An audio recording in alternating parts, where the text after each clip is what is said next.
اس رکوع کو، اس آیت کو پڑھنے سے پہلے اور اس آیت کا جو مطلب ہے وہ بتانے سے پہلے، ترجمہ دیکھنے سے پہلے مناسب معلوم ہوتا ہے، چونکہ اس آیت میں حج اور عمرے کے جو مناسک ہیں اور جو اس کے مسائل ہیں ان کا ذکر ہے، لہٰذا بہتر یہی معلوم ہوتا ہے کہ پہلے حج اور عمرے سے متعلق ایک نوٹ پڑھ کے سنا دوں جو حضرت مسلم موعود رضی اللہ تعالیٰ عنہ نے بیان کیا ہے تفسیر کبیر میں، اور اس کا تعلق ہے حج اور عمرے کے طریقے کے ساتھ۔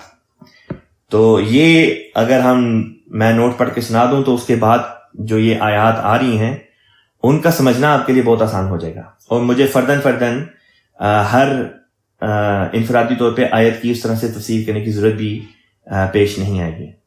لہٰذا حج اور عمرے کے بارے میں حضرت خلیفۃ المسیح ثانی رضی اللہ تعالیٰ عنہ نے تفسیر کبیر کی جلد نمبر 2 صفحہ نمبر 432 پر اسی آیت کے نیچے یہ نوٹ دیا، میں پڑھ کے سنا دیتا ہوں۔ حضور بیان فرماتے ہیں، یہاں سے حج اور عمرے کے احکام کا آغاز ہوتا ہے۔ حج اسلامی ارکان میں سے ایک اہم رکن ہے، اور ہر شخص جو بیت اللہ کا حج کرنا چاہے اس کے لیے ضروری ہوتا ہے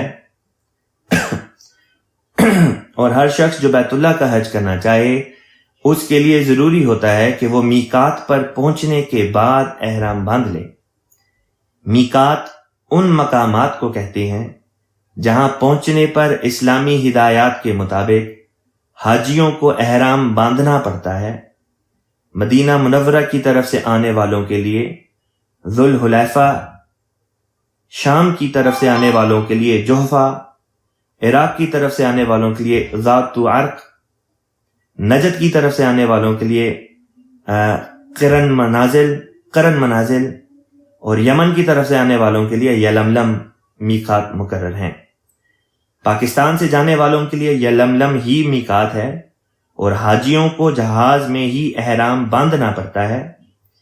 جو لوگ ان میقات کے اندر رہتے ہوں انہیں احرام کے لیے باہر جانے کی ضرورت نہیں ہوتی، وہ اپنی اپنی جگہوں سے ہی احرام باندھ سکتے ہیں۔ احرام کا طریق یہ ہے کہ انسان حجامت بنوا کر غسل کرے، خوشبو لگائے، اور اس کے بعد سلے ہوئے کپڑے اتار کر ایک چادر تہ بند کے طور پر کمر سے باندھ لے، اور دوسری چادر جسم کے اوپر اوڑھ لے، سر کو ننگا رکھے اور 2 رکعت نفل پڑھے، اور اس کے بعد اپنے اوقات کا اکثر حصہ تکبیر و تلبیہ اور تسبیح و تحمید میں بسر کرے، اور بار بار لبیک اللہم لبیک لبیک لا شریک لک لبیک ان الحمد والنعمت لک والملک لا شریک لک لبیک کہتا رہے۔ ہر نماز کے بعد خصوصیت کے ساتھ بلند آواز کے ساتھ تلبیہ کہنا چاہیے۔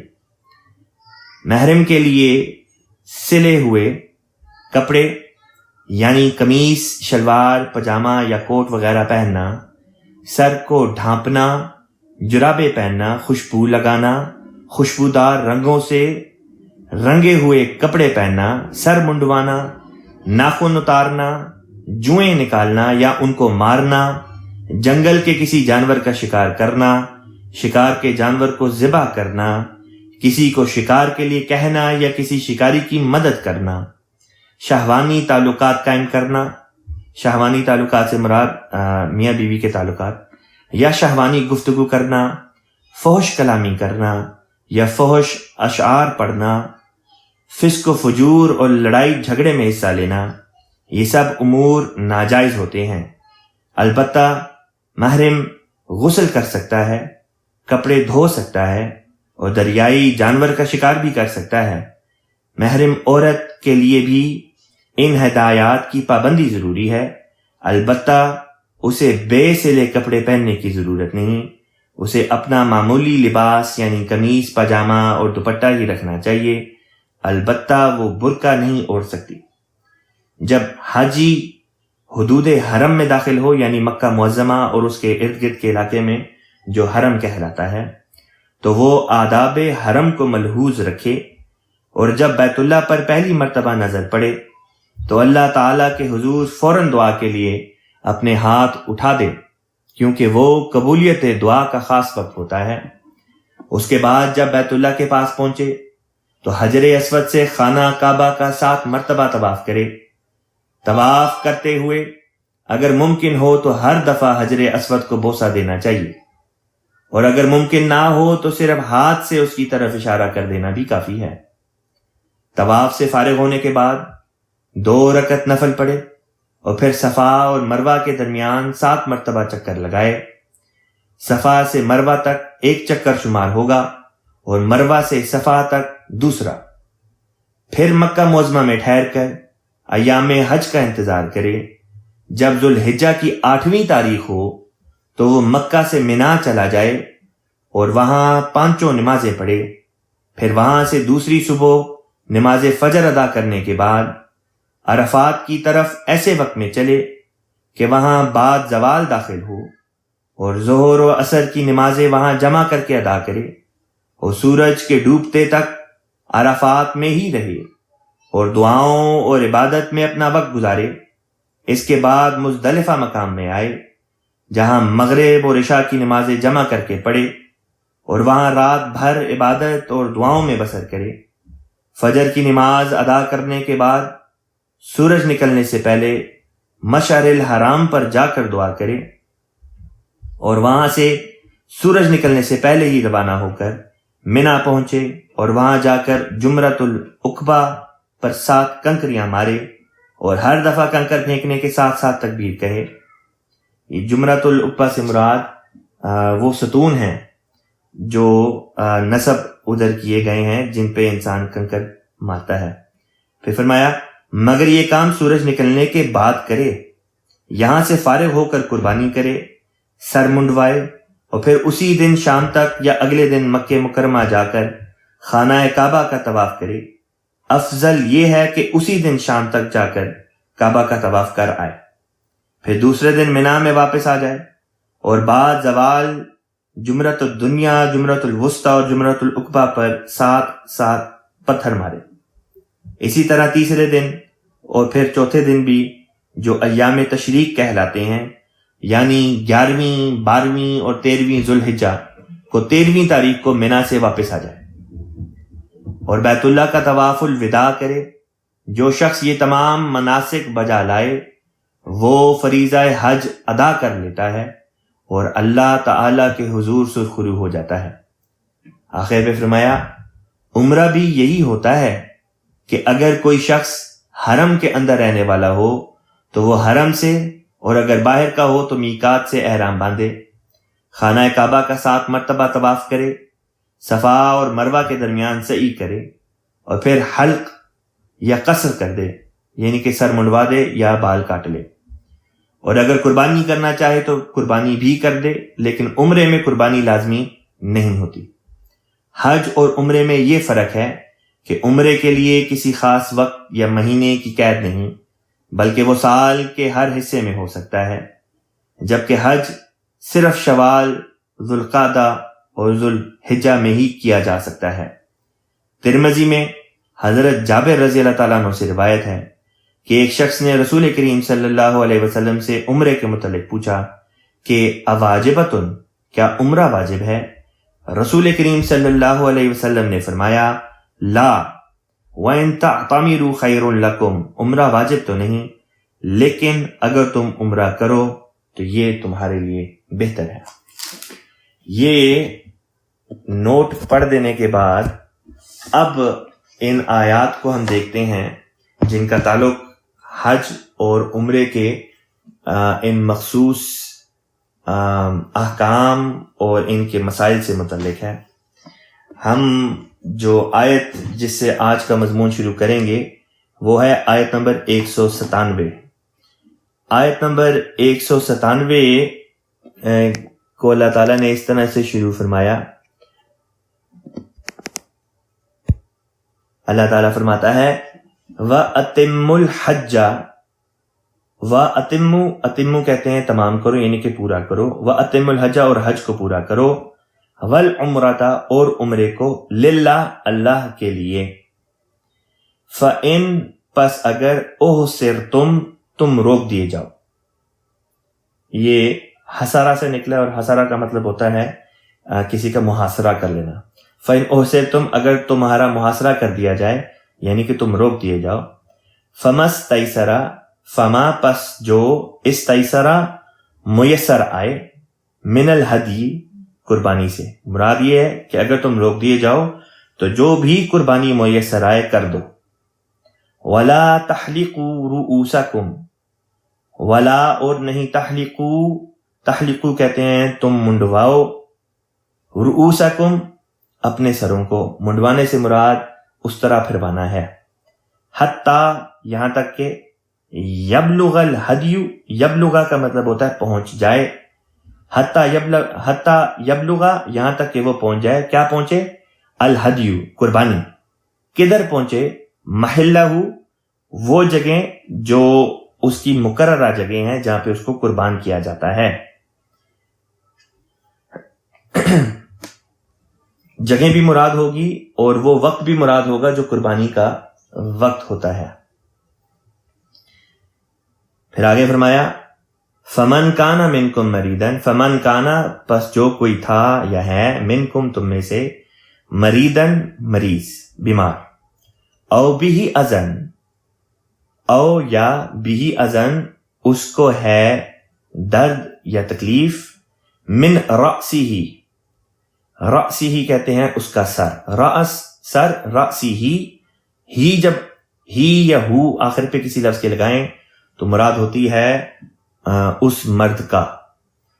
مراد ہوگی یہاں پہ رأسی ہی اس مرد کا سر یا اس بندے کا سر. یہاں پہ گو کہ اللہ تعالیٰ نے مذکر کا صیغہ استعمال کیا لیکن مراد مرد و عورت دونوں ہی ہیں. فرمایا فمن کانا منکم مریدن او بھی ازم من رأسہ کہ اگر تم میں سے کوئی مریض ہو یا اس کے سر میں کوئی بیماری ہو یا تکلیف ہو کیا کرے؟ فرمایا ففدیتن پس فدیہ ہے من صیامن روزوں میں سے او صدقاتن یا صدقے کی شکل میں سے او نسکن یا قربانی. حضرت خلیفۃ المسیح رابع رحمہ اللہ تعالیٰ نے اس کا یوں ترجمہ فرمایا بس اگر تم میں سے کوئی بیمار ہو یا اس کے سر میں کوئی تکلیف ہو تو کچھ روزوں کی صورت میں یا صدقہ دے کر یا قربانی پیش کر کے فدیہ دینا ہوگا.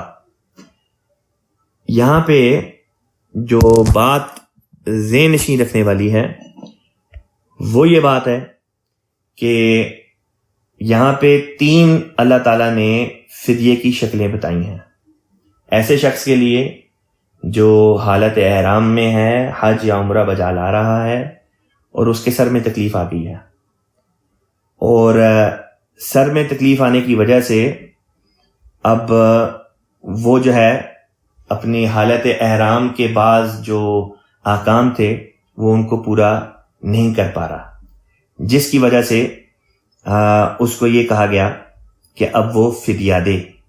مثلا یہاں پہ ایک واقعہ آتا ہے, حضور صلی اللہ علیہ وسلم کے ایک صحابی تھے, ان کے سر میں جوئیں پڑ گئیں اور اس کثرت سے پڑ گئیں کہ راوی بیان کرتے ہیں کہ وہ جوئیں ان کے منہ میں آ کے گرتی تھیں, اتنی زیادہ تھیں اور اتنی تکلیف دہ ان کے لیے یہ مرحلہ تھا.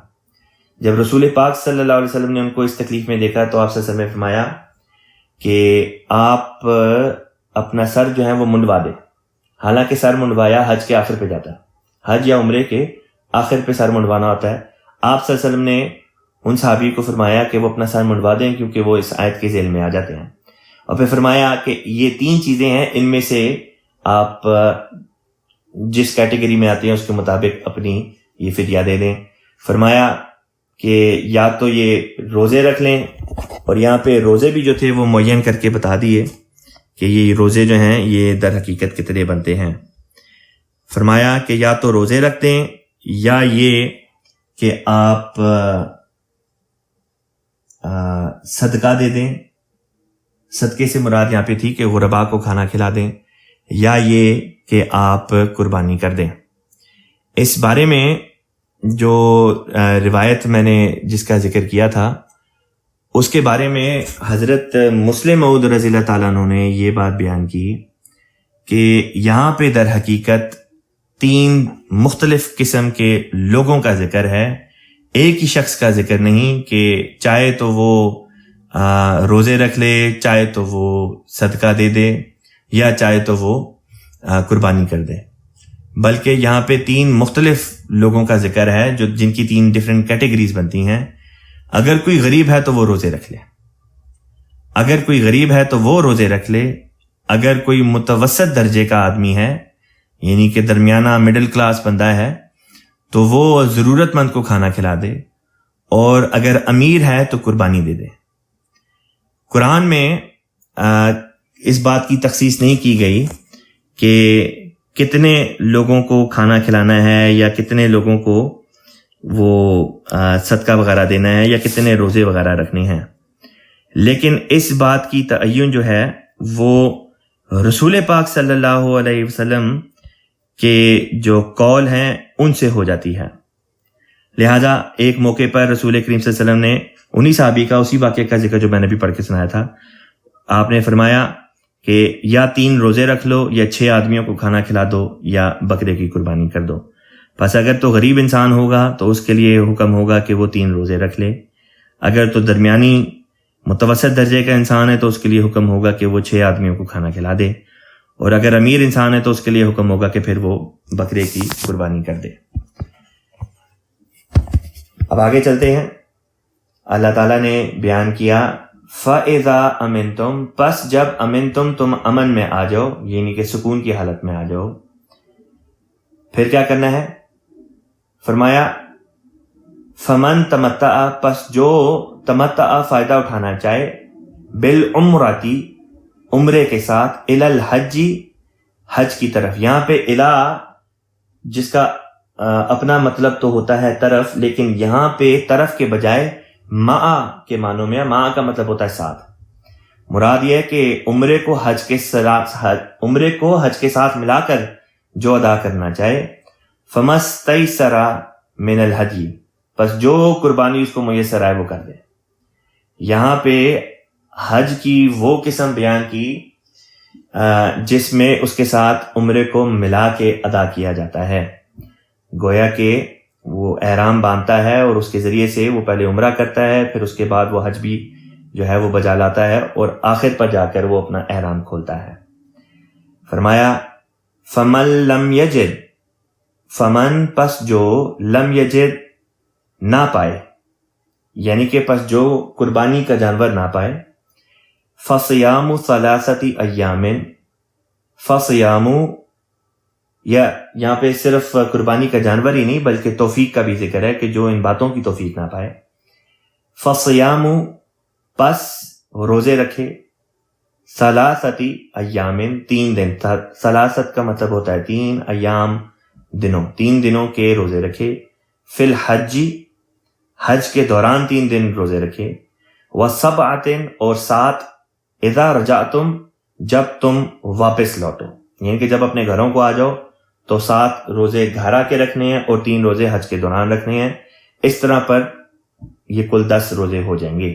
تلک عشرۃ کاملہ، یہ 10 مکمل ہو گئے، یعنی کہ یہ 10 دن کے روزے مکمل ہوئے۔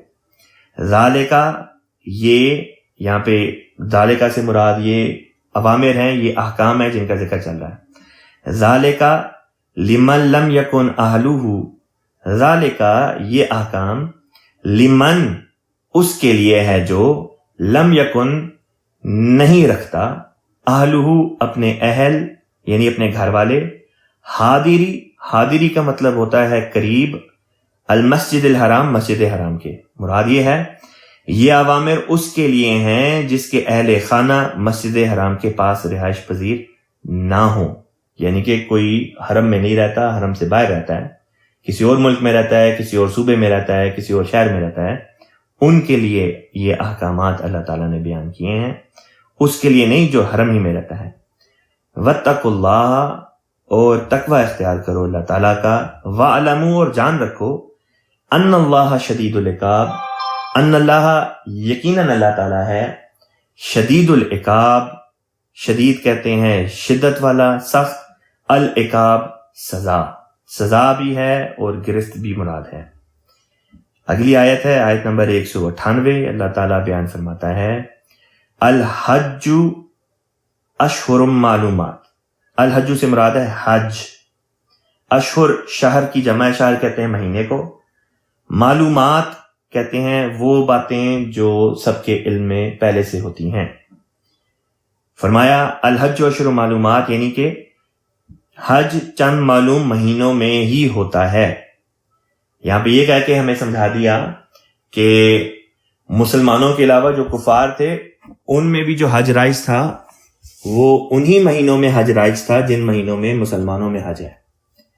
اور اللہ تعالیٰ ہمیں یہ سمجھا رہا ہے کہ کفار مکہ وغیرہ میں، عرب کے یہ جو تھے، ان میں جو حج کے مہینے ہیں یہ در حقیقت حضرت ابراہیم علیہ السلام کے زمانے سے چلتے آ رہے ہیں۔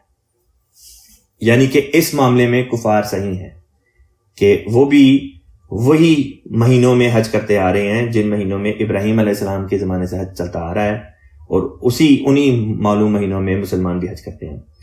فرمایا فمن فرض فیہن، پس فرضہ کا ویسے تو مطلب ہوتا ہے کسی چیز کے بارے میں کسی چیز کا فرض ہو جانا، لیکن یہاں پہ یہ بھی مراد ہوگی کہ کسی نے اپنے اوپر فرض کر لیا، یا یہ کہ کسی نے اپنے اوپر اس بات کا قصد کر لیا، تہیہ کر لیا، نیت کر لی کہ میں نے حج کرنا ہے۔ فمن فرض فیہن، پس جس نے اپنے اوپر فرض کر لیا یا یہ کہ تہیہ کر لیا، ان میں سے مراد ہے ان مہینوں میں، الحج حج کا، جس نے ان مہینوں میں حج کا ارادہ کر لیا، فلا رفث، فلا پس نہیں، رفث شہوانی بات، پس کوئی شہوانی بات نہیں کرنی اس دوران میں، ولا فسوق، اور نہ ہی فسوق کا یہاں پہ خلیفۃ مسیح رابع رحمہ اللہ تعالیٰ نے ترجمہ کیا ہے بد کرداری۔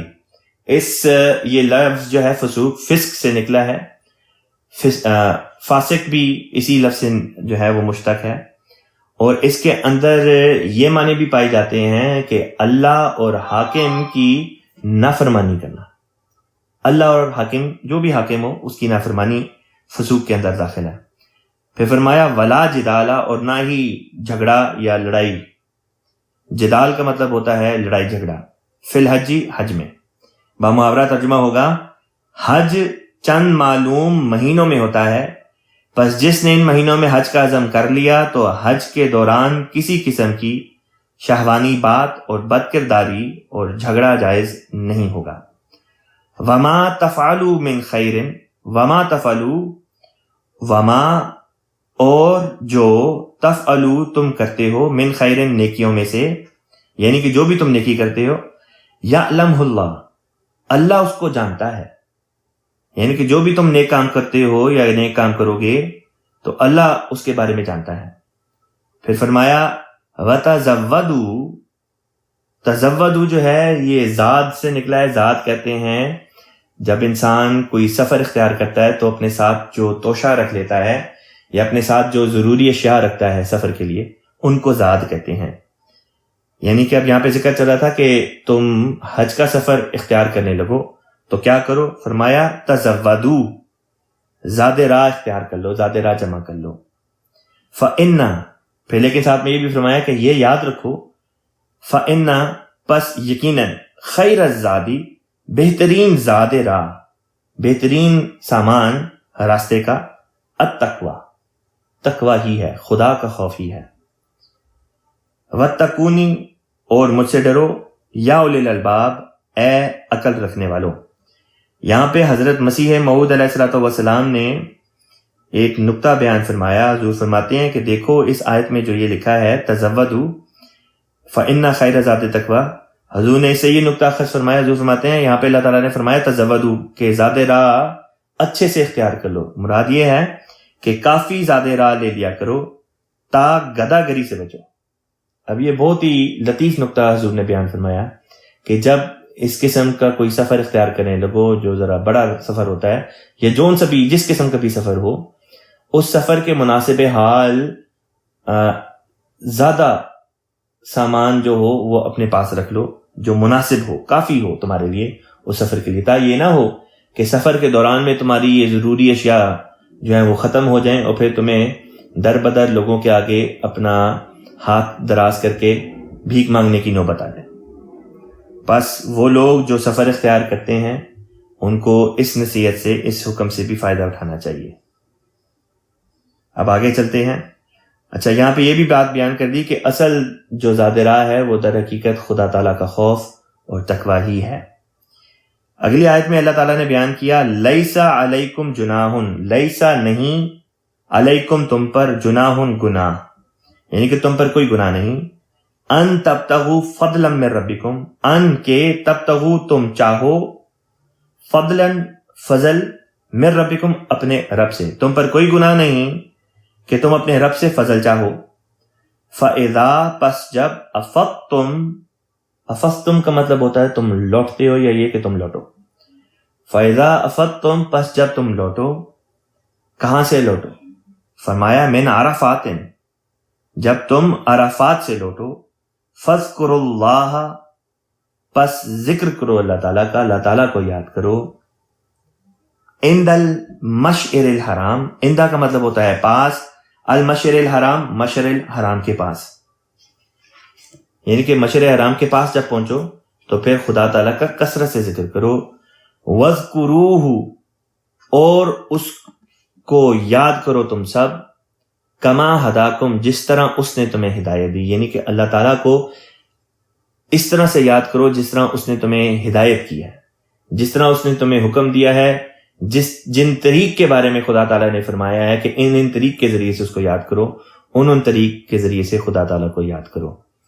وَإِن كُنتُمْ اور اگر تم ہو، من قبلہ، وَإِن كُنتُمْ اور اگر تم تھے، یہاں پہ گو کہ اللہ تعالیٰ ان لے کر آیا ہے لیکن مراد یہاں پہ یقین کے معنوں میں ہے۔ وَإِن كُنتُمْ اور تم تھے، من قبلہ اس سے پہلے، لَمِنَ الضَّالِّينَ لا ضرور، من الضَّالِّينَ من سے الضَّالِّينَ گمراہ کن، مراد یہ ہے کہ تم پہلے اس حالت سے پہلے تم گمراہی کی حالت میں تھے، ان لوگوں میں تھے جو گمراہ ہوتے ہیں۔ فرمایا ثم پھر افیدو واپس لوٹو، امر کا صیغہ ہے، مراد ہے تم سب واپس لوٹو، پھر تم سب واپس لوٹو، کہاں سے؟ فرمایا من حیث وہاں سے، افاض الناس جہاں سے لوگ لوٹا کرتے ہیں، یعنی کہ لوگ حج کر کے جب واپس آتے ہیں تو تم بھی اس جگہ سے واپس آ جاؤ۔ یہاں پہ لوگ فرمایا، مسلمان نہیں فرمایا۔ اس سے پتہ چلتا ہے کہ مناسک حج میں سے بعض مناسک ایسے تھے جو کفار بھی صحیح طور پہ بجا لاتے تھے، بس اسی لیے یہاں پہ الناس کا لفظ جو ہے وہ استعمال کیا گیا۔ پھر فرمایا وَاسْتَغْفِرُ اللَّهَ اور استغفار کرو اللہ تعالیٰ کا، یعنی کہ اللہ تعالیٰ سے بخشش طلب کرو، بخشش مانگو۔ ان اللہ غفور الرحیم یقیناً اللہ تعالیٰ بہت بخشنے والا اور بار بار رحم کرنے والا ہے۔ پھر فرمایا فَإِذَا قَضَيْتُمْ پس جب قضیتم تم لوٹو، یا لوٹو نہیں، قضیتم کا مطلب ہوتا ہے، یہ لفظ قضا سے نکلا ہے، قضا کا مطلب ہوتا ہے ادا کر دیا، قضیتم تم نے ادا کر دیے، فَإِذَا قَضَيْتُمْ پر جب تم نے ادا کر دیے، مناسککم مناسک کہتے ہیں طریق عبادت، ارکان، مناسککم کم کا مطلب ہوتا ہے تم یا تمہارے، بس مطلب ہوگا کہ جب تم اپنے حج کے ارکان یا مناسک ادا کر چکو، کیا کرو؟ فَاذْكُرُوا اللَّهَ پھر اللہ کا ذکر کرو، یا پس اللہ تعالیٰ کا ذکر کرو، كَذِكْرِكُمْ جیسے کہ تم ذکر کرتے ہو، آباءکم اپنے آباء و اجداد کا، یعنی جس طرح پیار اور محبت کے ساتھ تم اپنے آباء و اجداد کا ذکر کرتے ہو، اس طرح سے اللہ تعالیٰ کا ذکر کرو، او اشد ذکرہ یا اس سے بھی بڑھ کر خدا تعالیٰ کا تم ذکر کیا کرو۔ فَمِنَ النَّاسِ پس لوگوں میں سے ہیں، من یقولو جو کہتا ہے، ربنا اے ہمارے رب، آتنا ہمیں عطا کر، فی الدنیا اس دنیا میں، وما لہو فی الآخرۃ من خلاق، وما لہو، وما اور نہیں، لہو اس کے لیے، فی الآخرۃ آخرت میں، من خلاق من سے خلاق کوئی حصہ۔ مراد یہ کہ لوگوں میں ایسے بھی ہوتے ہیں جو حج وغیرہ پہ جاتے ہیں اور ان حج وغیرہ کے ذریعے سے ان کی نیت صرف دنیا کمانا ہوتی ہے، وہ صرف دنیا کی حسنات چاہتے ہیں اور وہ یہ نہیں چاہتے کہ ان کو آخرت کا بھی کچھ حصہ ملے۔ ان کے حج کی غرض یا عمرے کی غرض صرف اس حد تک ہوتی ہے کہ ان کو دنیا مل جائے۔ میں نے خود اپنی آنکھوں سے ایک چیز کا مشاہدہ کیا۔ سن 2009 میں مجھے موقع ملا اللہ تعالیٰ کے فضل سے، میں جب جامعہ میں تھا تو عمرے پہ جانے کا، اور وہاں پہ میں نے اپنی آنکھوں سے اس چیز کا مشاہدہ کیا کہ کئی لوگ دکھائی دیے جو غالباً ساؤتھ ایسٹ ایشیا سے ان کا تعلق ہوگا، پاکستان، ہندوستان سے ان کا تعلق ہوگا، جن کو میں نے دیکھا کہ وہ تصویریں کھنچوا رہے تھے، اور تصویریں بھی اس طرح سے کھنچواتے، مثلاً ایک شخص کو دیکھا کہ وہ تصویریں کھنچوا رہا ہے دعا کرتے ہوئے رسول پاک صلی اللہ علیہ وسلم کی روضہ مبارک کے سامنے، لیکن اپنی پشت اس نے، کمر جو ہے وہ رسول پاک صلی اللہ علیہ وسلم کی قبر کی طرف کی ہوئی تھی اور تصویر کھنچوا رہا تھا۔ اور میرے ذہن میں اس قسم کا نقشہ آ رہا تھا جس قسم کا نقشہ ہم نے پاکستان میں دیکھا ہوا ہے کہ بعض بنیے ہوتے ہیں، دکاندار ہوتے ہیں، اور رج کے ٹھگ اور لوگوں کو دھوکہ دینے والے، لیکن اپنی دکان کا جو نام رکھا ہوتا ہے وہ لکھا ہوتا ہے حاجی بردرز اور پتہ نہیں کیا اور کیا، حج اور حاجی کا لفظ ضرور بیچ میں لگاتے ہیں۔ اسی طرح سے لوگوں نے خانہ کعبہ کی تصویر یا خانہ کعبہ کے سامنے اپنی تصویر کھنچوائی ہوتی ہے، وہ لگائی ہوتی ہے، یا رسول پاک صلی اللہ علیہ وسلم کے روضہ مبارک کے سامنے کھڑے ہو کے تصویریں کھنچاتے ہیں اور وہ لگائی ہوتی ہیں۔ لیکن جب ان کے عمل ہوتے ہیں، ان کے عملوں کو دیکھا جائے تو ان کے عمل بتاتے ہیں کہ یہ وہ لوگ ہی نہیں ہیں جن کے بارے میں اللہ تعالیٰ فرماتا ہے کہ دنیا اور آخرت دونوں میں ان کو بھلائی دی جاتی ہے۔ یہ وہ لوگ ہیں جن کا ذکر اس آیت میں فرمایا کہ ایسے لوگ ہیں جو حج وغیرہ کے جو مناسک ادا کرتے ہیں صرف اس لیے کرتے ہیں کہ ان کو دنیا میں فائدہ پہنچ جائے، آخرت میں ان کا کوئی حصہ نہیں۔ بس اس میں ہم سب کے لیے بھی ایک سبق ہے کہ جب ہم مناسک حج وغیرہ یا عمرے کے لیے جائیں تو اس میں در حقیقت ہمارا جو مطمع نظر ہو وہ صرف اور صرف یہ ہو کہ ہم دنیاوی فوائد کے لیے نہیں بلکہ خدا تعالیٰ کا تقوی حاصل کرنے کے لیے ان کاموں کو بجا لائیں۔ جب یہ ہماری نیت ہوگی تو اس دنیا میں بھی اور اگلے جہاں میں، دونوں جگہ پہ اللہ تعالیٰ کی طرف سے ہمیں حسنات ملیں گی۔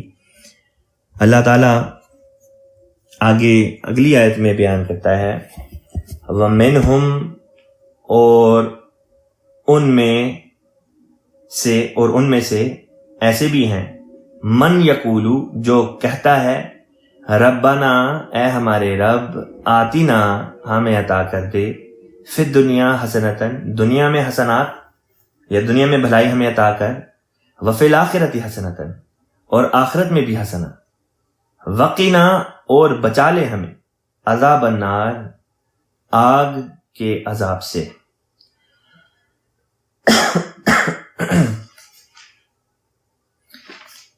آگ کے عذاب سے ہمیں بچا لے۔ اس رکوع کی تلاوت رہ گئی ہے، یہ میں آخر پہ کر دوں گا، کوشش کرتے ہیں کہ آج یہ رکوع اگر ہم ختم کر لیں۔ پھر آگے اللہ تعالیٰ بیان کرتا ہے اولئکا، یہی وہ لوگ ہیں، لہم، جن کے لیے ہے، نصیب، ایک بڑا اجر، مما کسبوا، اس میں سے جو انہوں نے کمایا، واللہ سریع الحساب، اور اللہ تعالیٰ بہت تیز ہے حساب لینے میں۔ یہ جو فرمایا کہ اللہ تعالیٰ بہت تیز ہے حساب لینے میں، اس کا کیا مطلب ہے؟ مراد یہاں پہ یہ ہے کہ جب انسان کوئی عمل کرتا ہے تو اس کا حساب بھی ساتھ ساتھ ہی شروع ہو جاتا ہے۔ نیکوں کے بارے میں اللہ تعالیٰ کا یہ فتویٰ ہے کہ اللہ تعالیٰ یہ نہیں چاہتا کہ نیکوں کو ان کے کاموں کی جزا، ان کے اعمال کی جزا کے لیے آخرت تک کا انتظار کرنا پڑے، بلکہ اللہ تعالیٰ ساتھ ساتھ ہی ان کے نیک کاموں کی جزا ان کو دینا شروع کر دیتا ہے، اور بھرپور جزا جو ہے وہ اپنی پوری شکل میں، کامل شکل میں پھر آخرت میں بھی ان کو ملتی ہے۔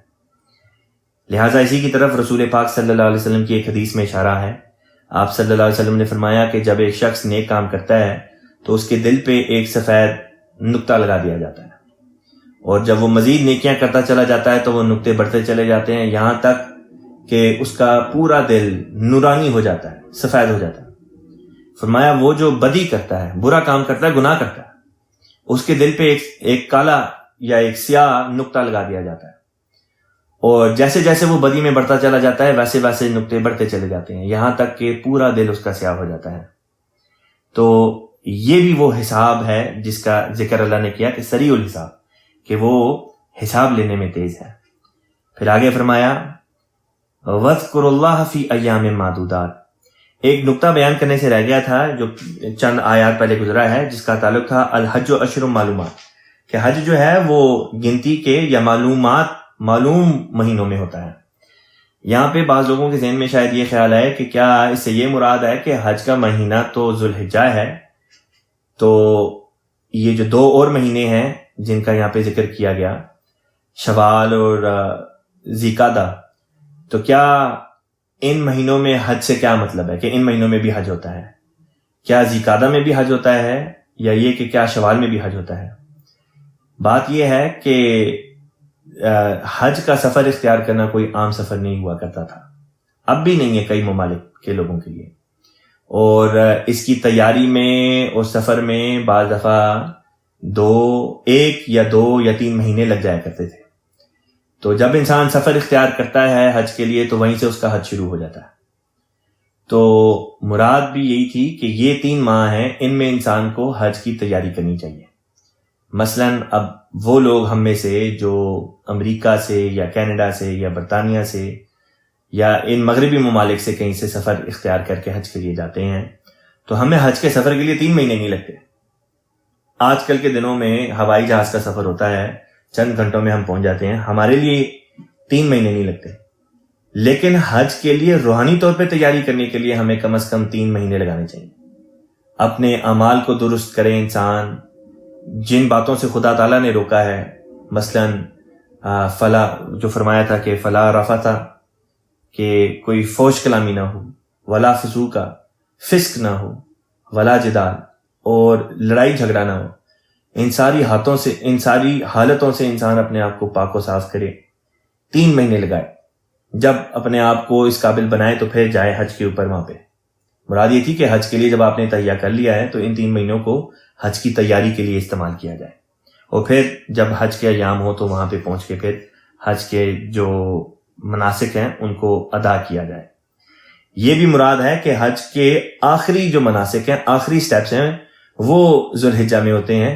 پہلا سٹیپ تو یہ ہے کہ انسان سفر اختیار کرتا ہے، پھر یہ کہ احرام پہنتا ہے، تو جو جب سفر اختیار کرے گا وہ احرام بھی اسی کے مطابق پہنے گا کہ جب وہ اپنی میقات کے قریب پہنچ جائے۔ اچھا، اب آگے چلتے ہیں۔ آیت ہے آیت نمبر 204۔ اللہ تعالیٰ بیان فرماتا ہے وَاذْكُرُوا اللَّهَ، اور یاد کرو اللہ تعالیٰ کو، فی ایام معدودات، فی میں ایام معدودات، گنتی کے چند دن۔ یہاں پہ گنتی کے چند دنوں سے مراد ایام تشریق ہیں، جو جن کا ذکر پیچھے گزر چکا ہے، جس میں ہم تکبیر تحریمہ جو ہیں وہ دہراتے ہیں، اور جو حاجی ہیں وہ منی میں چلے جاتے ہیں اور وہاں پہ جا کے وہ 3 دن جو ہے وہ وہاں پہ قیام کرتے ہیں، اور باقی کے جو مناسک وغیرہ ہیں وہ ان کے ساتھ ساتھ چل رہے ہوتے ہیں، مثلا جمعرات کو پتھر وغیرہ کنکریاں وغیرہ مارنے۔ فرمایا ان دنوں میں، یہ جو گنتی کے چند دن ہیں، ان میں کثرت سے اللہ تعالیٰ کو یاد کرو۔ فمن تعجل، پس جو تعجل جلدی کرے، یعنی کہ جلد فارغ ہونا چاہے، فی یومینی 2 دنوں میں، فلا اثم علیہ، فلا تو نہیں، اثم گناہ، علیہ اس پر، ومن تأخر، اور جو تأخر تاخیر کرے، فلا اثم علیہ، تو اس پر بھی کوئی گناہ نہیں۔ یہ کس کے لیے ہے؟ لمن اتقی، اس کے لیے جو تقوی اختیار کرے، واتقوا اللہ، اور تقوی اختیار کرو اللہ تعالیٰ کا، وَاعْلَمُوا، اور جان رکھو، انکم، کہ یقیناً تم، الیہ، اس کی طرف، تحشرون، تم اکٹھے کیے جاؤ گے یا تم جمع کیے جاؤ گے۔ حج کا جو منظر ہے وہ در حقیقت ایک میسج اپنے اندر رکھتا ہے، ایک پیغام اپنے اندر رکھتا ہے. یہاں تک کہ حج کے لیے جو جگہیں بھی اللہ تعالیٰ نے متعین فرمائی، ان کے اندر بھی اللہ تعالیٰ نے ہمارے لیے ایک پیغام جو ہے وہ رکھا ہے. مثلا اللہ تعالیٰ نے ایک تو پیغام ہمارے لیے اس میں یہ رکھا کہ دیکھو حج میں تمہیں یہ منظر دکھائی دے گا کہ تم نے معمولی سے کپڑے جو ہیں وہ اپنے ارد گرد باندھے ہوتے ہیں، ایک تہہ بند ہوتا ہے اور ایک اوپر کی چادر ہوتی ہے، اور کوئی تمہیں ہوش نہیں ہوتی کہ تم کدھر ہو، کس حال میں ہو، دیوانہ وار بس خدا کا ذکر کر رہے ہوتے ہو، اس کے گھر کا طواف کر رہے ہوتے ہو.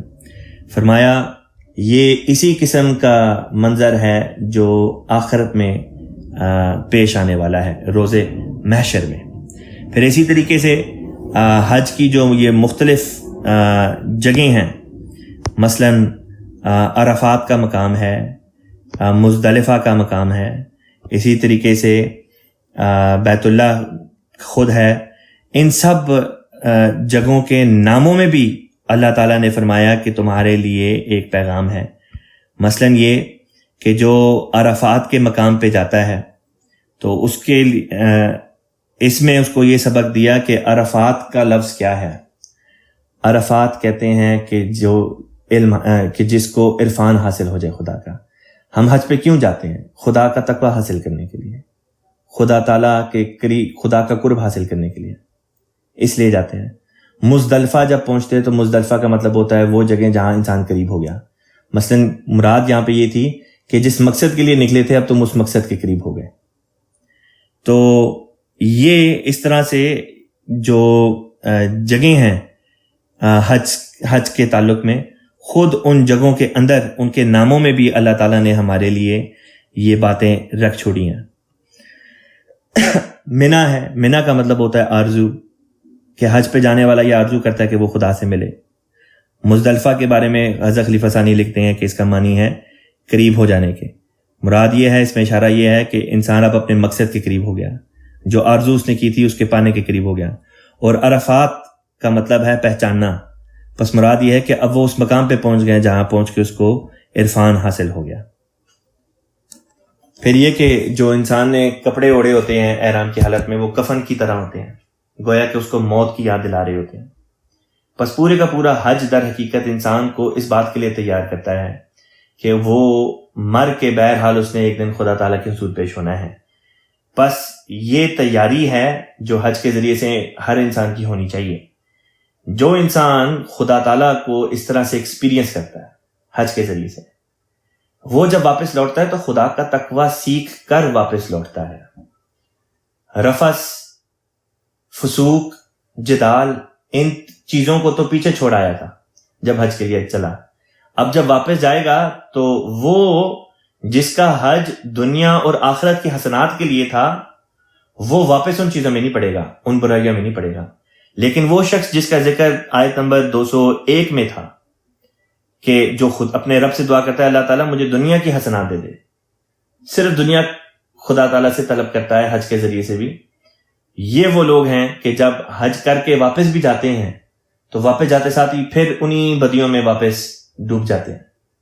کیونکہ ان کے ذہن میں یہ ہوتا ہے کہ جتنی غلطیاں کی تھی، جتنے گناہ کیے تھے وہ تو دھل گئے، اب کھاتا نئے سرے سے شروع کرتے ہیں. اب جب دوبارہ کھاتا بھر جائے گا تو پھر جا کے دوبارہ نئے سرے سے ایک اور حج کر لیں گے.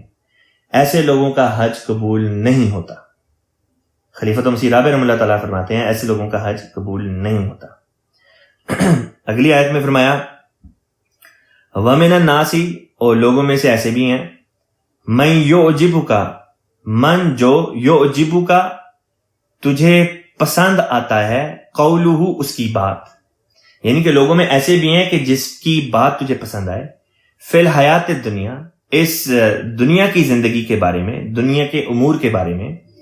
وَيُشْهِدُ اللَّهَ، وَيُشْهِدُ اللَّهَ کا مطلب ہوتا ہے اور وہ گواہ ٹھہراتا ہے خدا کو، عَلَى مَا فِي قَلْبِهِ، جو اس کے دل میں ہے.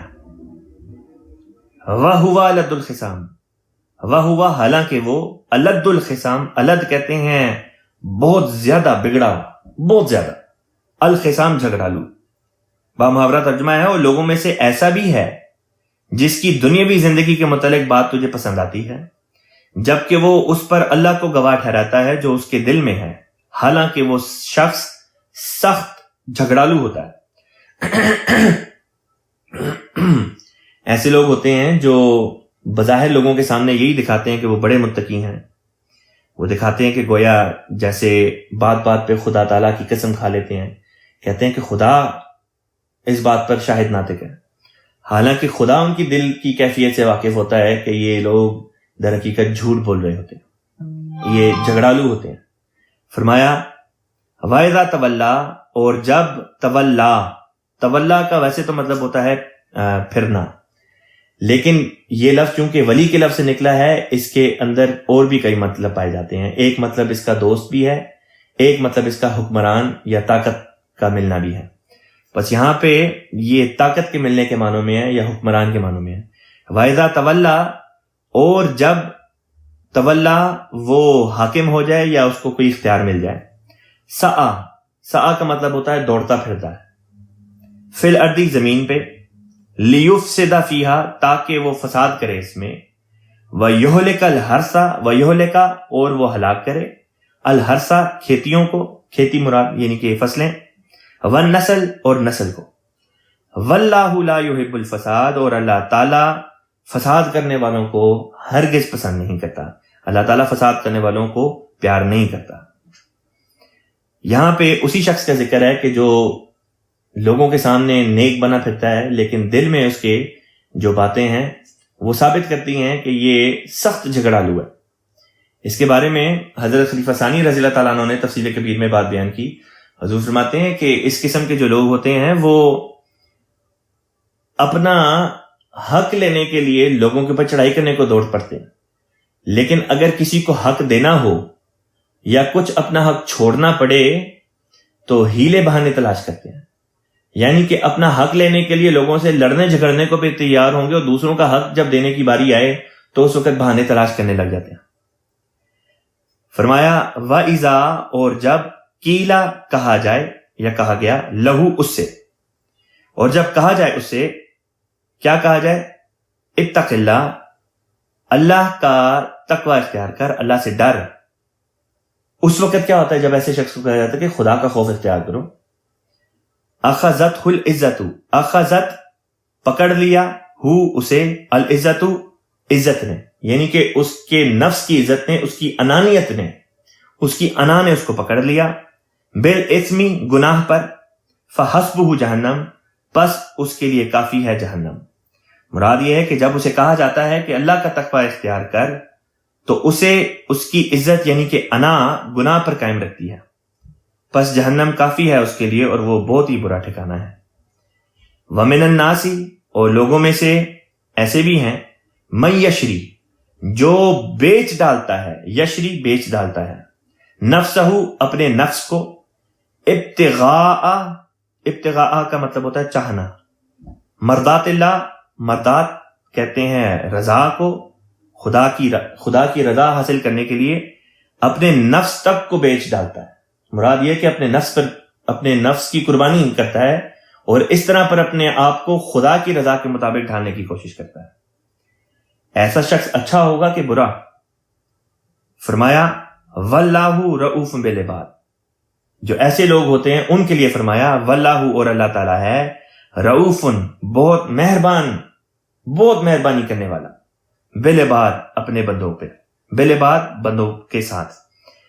اب یہاں پہ اللہ تعالیٰ نے فرمایا اللہ رؤوف بالعباد، کہ اللہ تعالیٰ بندوں کے یا غلاموں کے ساتھ بہت مہربانی کرنے والا ہے۔ اب یہاں پہ نسبت بندوں کی اللہ تعالیٰ کے ساتھ ہے۔ بعض دفعہ کہتے ہیں نا کہ جو جس کی اگر کسی کی کسی خاص معین شخص کے ساتھ نسبت ہو تو وہ اسی جیسا ہوتا ہے۔ مثلا جب کہیں کہ یہ تو شیطان کا ساتھی ہے، یا یہ کہ یہ تو شیطان کا غلام ہے، یا یہ کہ یہ تو شیطان کا دوست ہے، تو اس وجہ سے کہا جاتا ہے کیونکہ اس کے اندر شیطان والی صفات پائی جاتی ہیں، اس کے اندر وہ باتیں پائی جاتی ہیں جس کی وجہ سے وہ اور شیطان کسی حد تک مشترک ہو جاتے ہیں، ان میں وہ باتیں کامن ہو جاتی ہیں۔ اس لیے کہا جاتا ہے کہ اس شخص کی نسبت تو شیطان سے ہے، یا اس شخص کی نسبت فلاں شخص کے ساتھ ہے۔ جب اللہ تعالیٰ کہے کہ یہ میرے بندے ہیں تو لازمی طور پہ اس کا یہ نتیجہ ہوگا کہ اللہ تعالیٰ یہ بتا رہا ہے کہ اس میں وہ باتیں پائی جاتی ہیں جو میری صفات کے مطابق ہیں.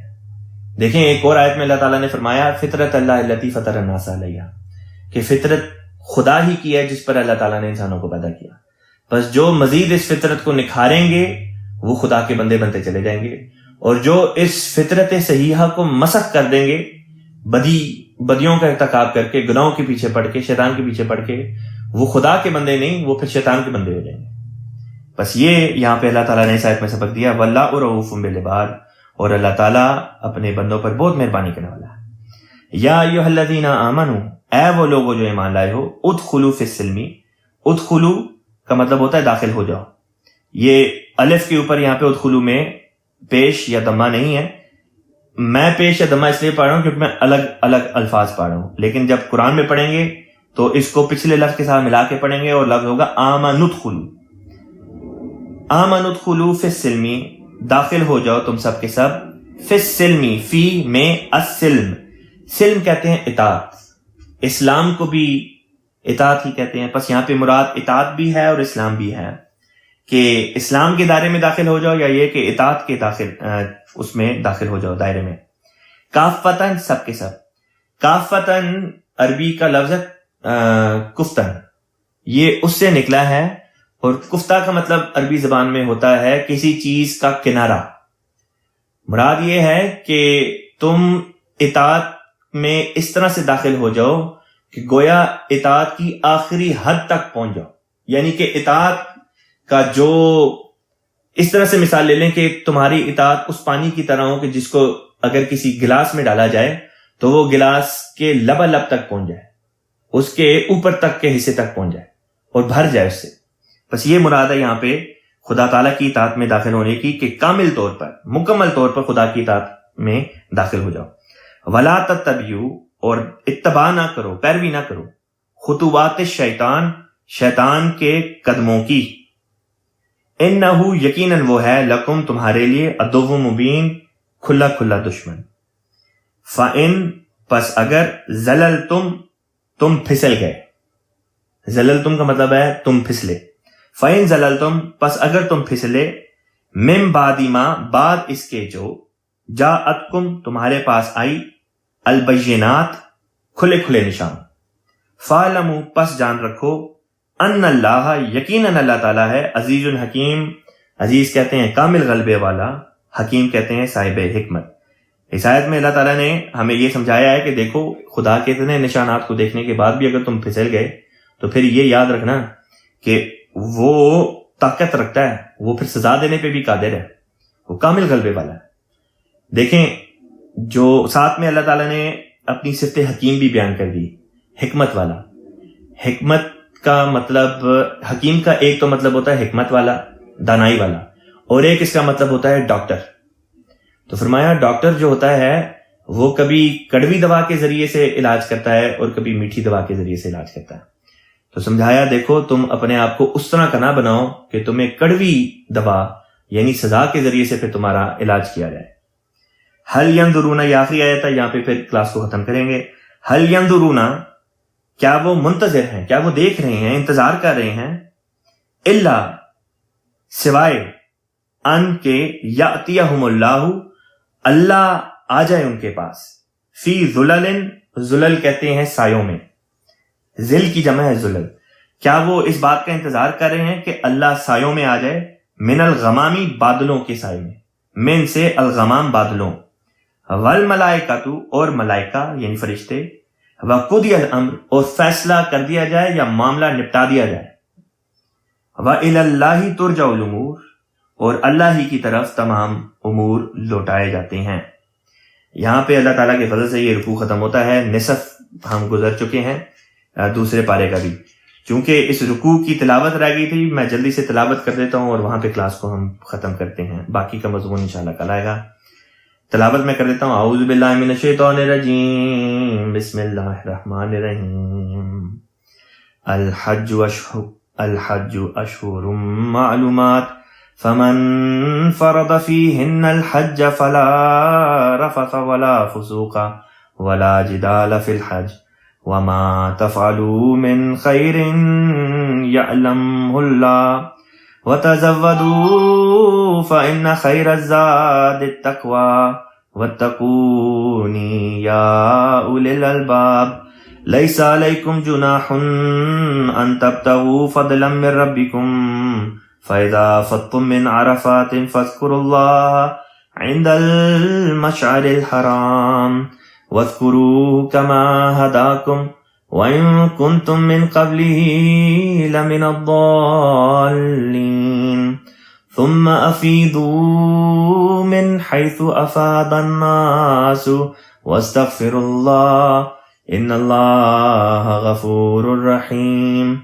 فإذا قضيتم مناسككم فاذكروا الله كذكركم آباءكم أو أشد ذكرا فمن الناس من يقول ربنا آتنا في الدنيا وما له في الآخرة من خلاق ومنهم من يقول ربنا آتنا في الدنيا حسنة وفي الآخرة حسنة وقنا عذاب النار أولئك لهم نصيب مما كسبوا والله سريع الحساب واذكروا الله في أيام معدودات فمن تعجل في يومين فلا إثم عليه ومن تأخر فلا إثم عليه لمن اتقى واتقوا الله واعلموا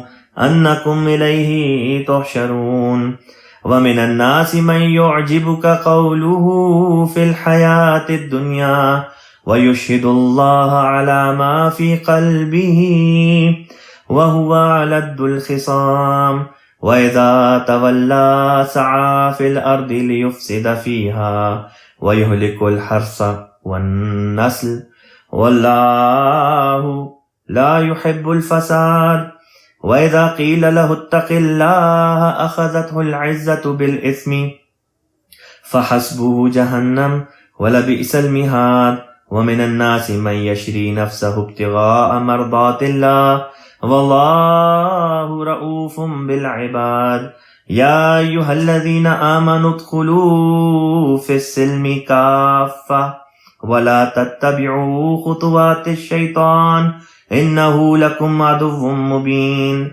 فإن زللتم من بعد ما جاءتكم البينات فاعلموا أن الله عزيز حكيم هل ينظرون إلا أن يأتيهم الله في ظلل من الغمام والملائكة وقضي الأمر